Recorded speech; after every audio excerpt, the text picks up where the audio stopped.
Әли балам нағызларына қара. Har bir сызықтың өз орны, өз сыры бар. Атажан, бұл сандықша сондай шырайлы, ішінде ғазине болса керек, я? Ғазине ме жоқ па, бұны иесі біледі балам. Мен базарға барып келуім керек. Міне осы сандықты саған аманат қалдыраман. Оны иесі келіп алып кетеді. Тек бір шартым бар. Сандықты ешқашан ашып көрме. Келістік пе? Әлбетте, атажан, қатержан болыңыз. Оған қолымды да тигізбеймін. Неге атам ашпа деді? Ішінде бір нәрсе қозғалып атырған құсайды. Тақ-тұқ деген дауыс естіледі. Бәлкім сиқырлы шығар, я алмазлар бар ма екен?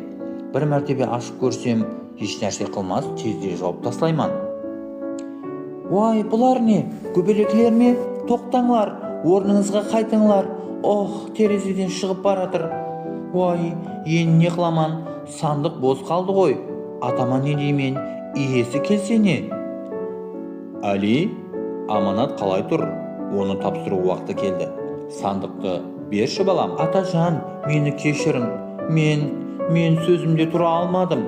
Қызығушылығым басым келіп, оны ашып қойдым. Ал, ішінде не бар екен балам? Ішінде көбелеклер бар екен, ата. Әммесі ұшып кетті.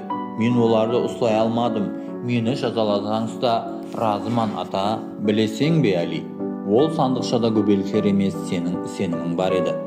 Мен бұны білқастан істедім балам. Бұл көбелеклер тек бір бәне еді.